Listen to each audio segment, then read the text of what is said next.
We're here today at Clark's Riverside. We're here with Starkie Sowers, the cornerstone of Clark's. Ooh, that's something to live up to, Mark. The nutritional cornerstone of Clark's. And you've been helping the community. You've been with Clark's a long time. You've been Clark's since you brought MRM. And how long ago was that? All right, so obviously I was what customer? If we look at it, so I got to be like customer like number 4 or 5 with you. Oh, I think you're 3. Number 3. Yes, Yeah. yes. So I think that was a great moment. You know, when we look at that, you know, you come rolling in, go to Simple Simon's sandwich shop down the street. We're sitting there, and I look at you. I'm like, going, why would I carry this? I already got this stuff.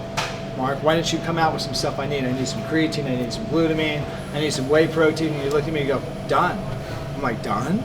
Yeah. By the way, I need the best price. I need the best quality at the best price.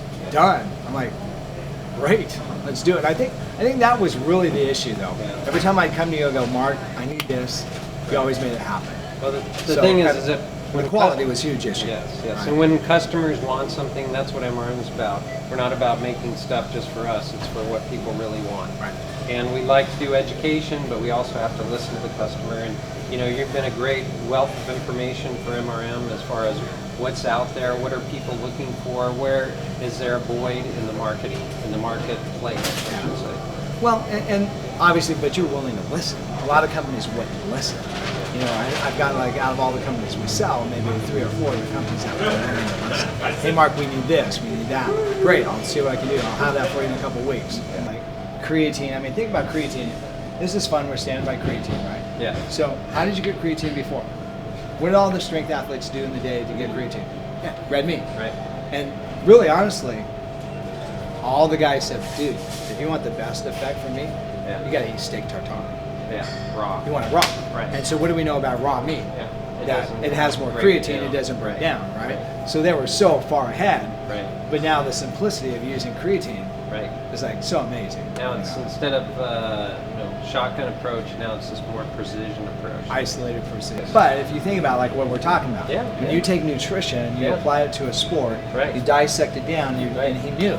Right. You know what? Here's the components. Yeah, he was an excellent athlete. Right. But the question you always have to ask yourself: did the nutrition make him that much better and keep him that much sharper? Probably. Right? Probably. Absolutely. Right. You know the two work together. Right. So. Right.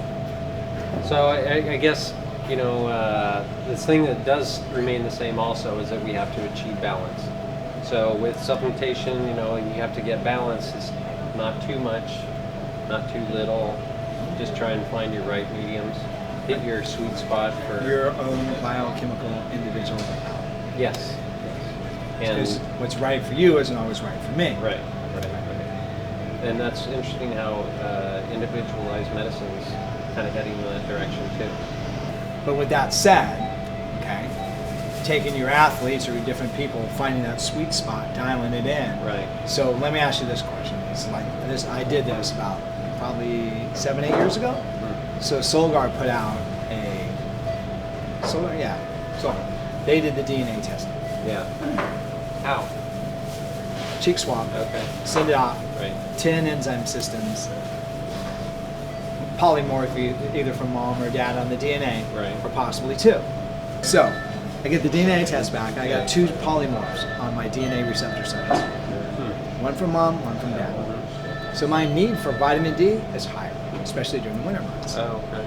Because of the polymorph. Okay. So one of my thoughts is, and there's other different things. My mom's got severe Alzheimer's, right? So my suspicion is she probably had 2 genetic defects on homocysteine. I had 2. Okay, so my B complex vitamins are higher. Right. All right. Requirement. My requirement for it. Yeah. All right, so I don't fit those 90% categories in a lot of different areas. Right. All right, so what I'm waiting for, and I think this is one of the things for the future, that we start doing those DNA or allowing, letting people have those DNA tests. Right. Well, fortunately for us, technology is bringing the prices down for this testing methodologies. Right.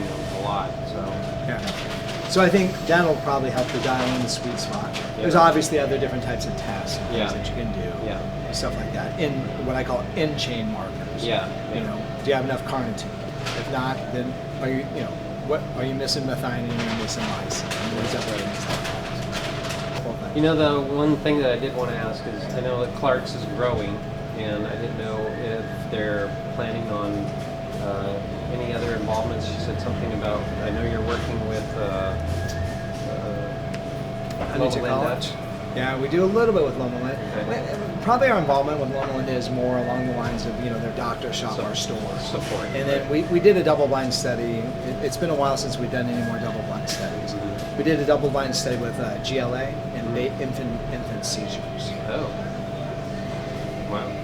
But So that's the last thing that we actually did. Yeah. We did it through the School of Allied Health. Okay. So, yeah. Well, I know Clark's likes to give back and do things within the community and so forth, and we It's like big for us. MRM likes supporting that. You guys have done a great job. Very good. Thanks, All right, Starkie. Mark. Thanks so seeing you much. again. No, it's Okay. always good to hang with you, too. Good. Good.